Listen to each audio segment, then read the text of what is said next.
found their missing piles of money.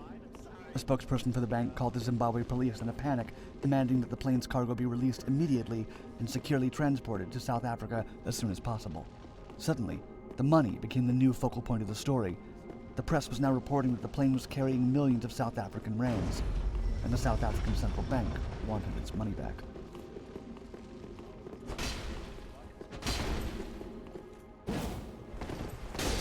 Meanwhile, Western Global Airlines issued a statement that the corpse was suspected to have been a stowaway who may have entered the airplane during the previous stop.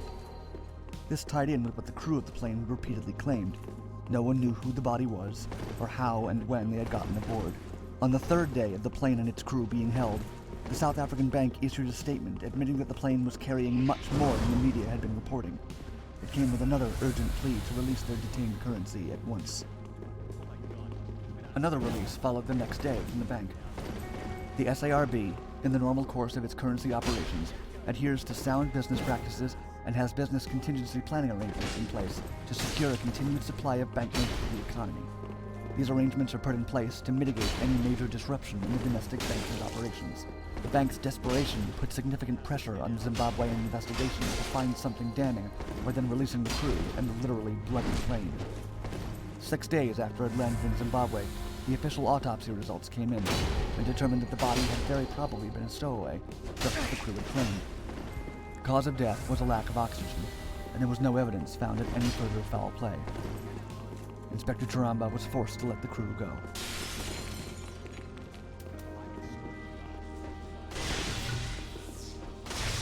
As the Western Global crew made a fast exit from Zimbabwe, unanswered questions swirled in the air. These questions only added to the mystery. First, the body. It was unclear exactly how long the body had been left in the plane, though the fact that it had been significantly decomposed suggested an extended period of time. How was this possible?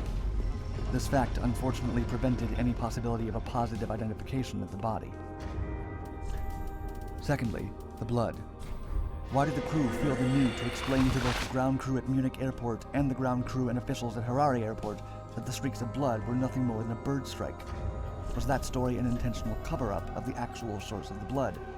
And why not investigate the blood themselves? Thirdly, the unscheduled stop.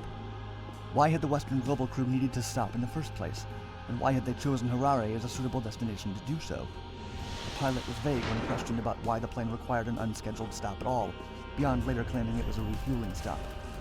It's worth noting that the pilot did state that they had initially intended to land at Maputo's airport in Mozambique, but were denied, and this is why they diverted to Harare's airport instead. Very tellingly, why had the official story pivoted from initially calling the stop an emergency landing, and then revising their story to call it a routine fuel stop a few days later?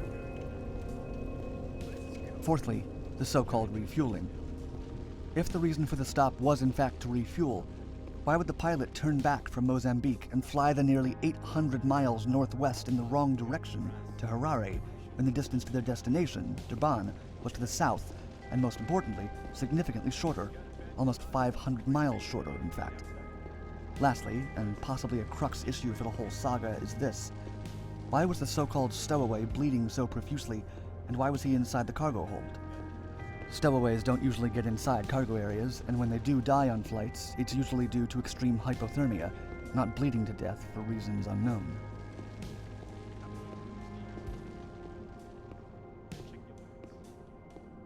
In terms of theories, there are only a handful that are plausible.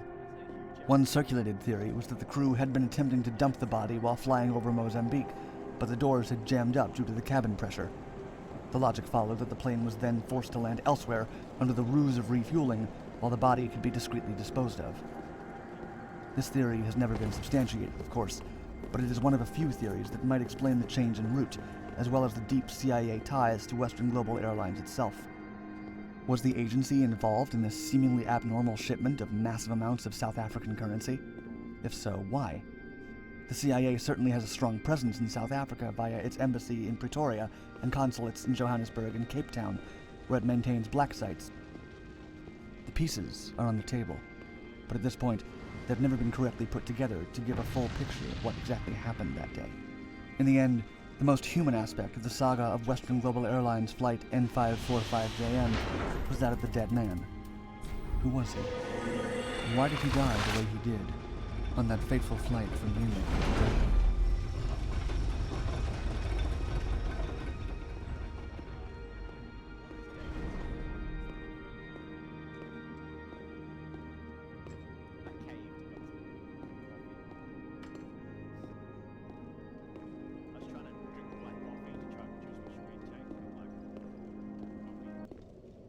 A very troubling development. Those are not the type of words one wants to hear in the battle between the United States and Russia for outer space.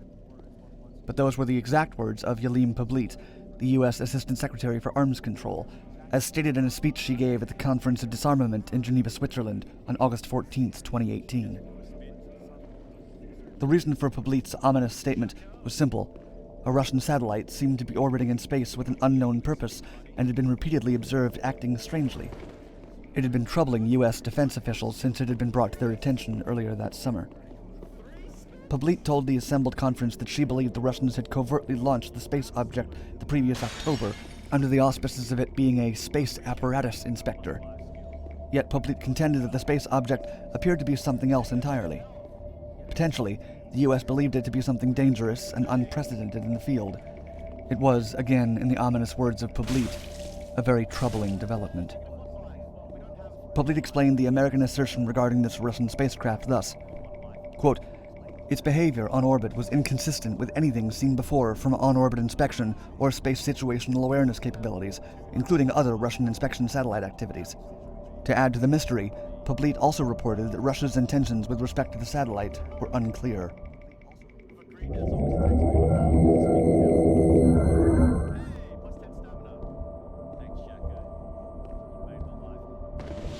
Not surprising was the reaction from Russia. Alexander Deneko, a senior Russian diplomat present at Pavlit's speech, flatly dismissed the accusations that this secretive space object represented anything malicious.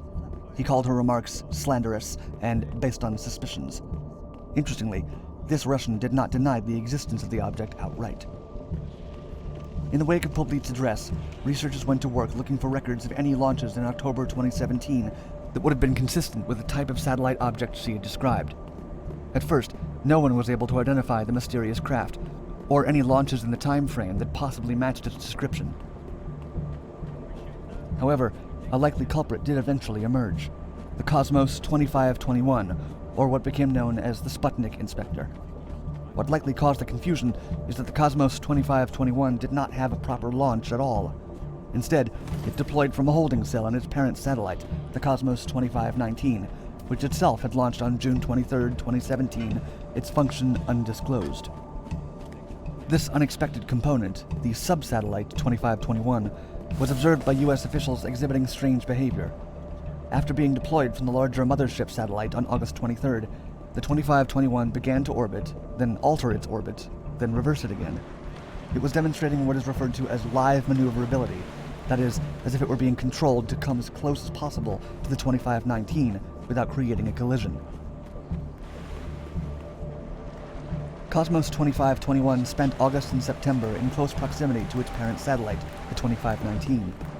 Then, in the last days of October, another surprise. A third nesting doll satellite emerged from the Cosmos 2519, this one smaller than the previous two.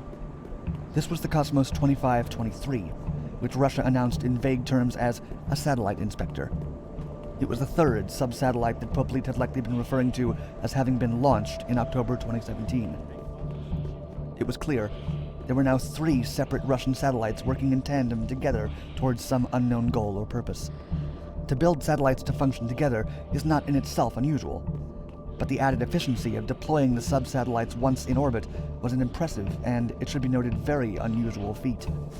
It was that feat which alerted defense officials in the U.S. to the possibility that there may be more to their existence than simply acting as satellite inspectors.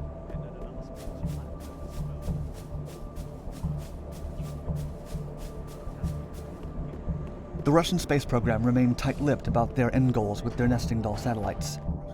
The Russian Ministry of Defense's official response when questioned about the Sputnik inspector's purpose was merely to state that it was being used for examining the condition of a Russian satellite. It further noted that in the longer term, the device would be used as a space platform capable of carrying different payloads. That explanation might have sounded plausible enough, if taken at face value, that is. Furthermore, no mention was made of any aggressive functionality that would have raised concerns among U.S. officers, nor did it sound like anything the U.S. space program was not itself already doing. In fact, on August 9, 2018, just weeks before Poplite's speech, the U.S. Department of Defense had released a report outlining the need for a military branch that patrols and monitors hostile activities in space. This quickly became known as a Space Force. The American report came largely in response to internal worries over the advancements made in both the Chinese and Russian space programs, both of which are considered highly secretive and motivated operations by those countries. The same American report warned that, although U.S. space systems have historically maintained a technological advantage over those of potential adversaries, those potential adversaries are now actively developing ways to deny our use of space in a crisis. So what was it about the 2521 Sputnik Inspector that seemed so threatening to the United States?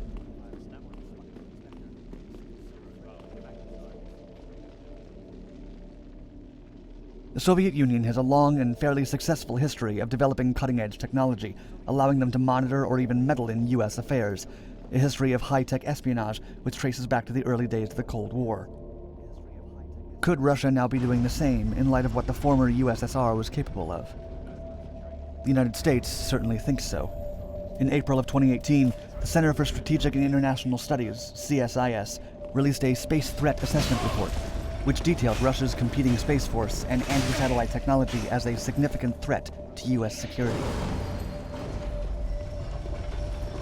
Those observers and researchers who had followed the three space objects and their movements in 2017 noted that the trio was exhibiting behaviors that could be associated with that of a sophisticated anti-satellite weapon designed to take out or destroy the capabilities of enemy satellites.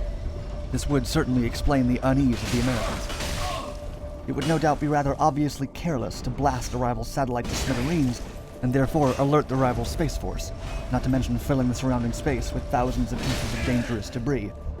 Instead, an advanced anti-satellite weapon could compromise another nation's equipment in more sinister ways. For example, they could nudge them out of orbit, attach surveillance equipment, or even possibly reprogram larger satellites to take control of them. If in fact this was the hidden purpose of Russia's alleged satellite inspector, then Poplite's concerns appear to have been well-founded. The United States currently has hundreds of commercial and government satellites in orbit, all of which are vital for maintaining the country's economy, infrastructure, and civic culture. These U.S.-controlled satellites enable cellular data, broadcast television, credit card authorization, and many other forms of telecommunication. Perhaps most vitally, the U.S. military uses satellites for navigation and targeting systems, which, if wiped out, could prove catastrophic to any military counter-efforts, were a global conflict requiring military action to arise. This much is very clear. Any large-scale effort to disarm or reprogram U.S. satellites could prove catastrophic to the country. Steve Lambakis, an international affairs analyst with a focus on space, called the U.S.'s space systems among the most fragile and vulnerable assets operated by the U.S. military. A new story from News Corp Australia reporting on the discovery of the 2521 and 2520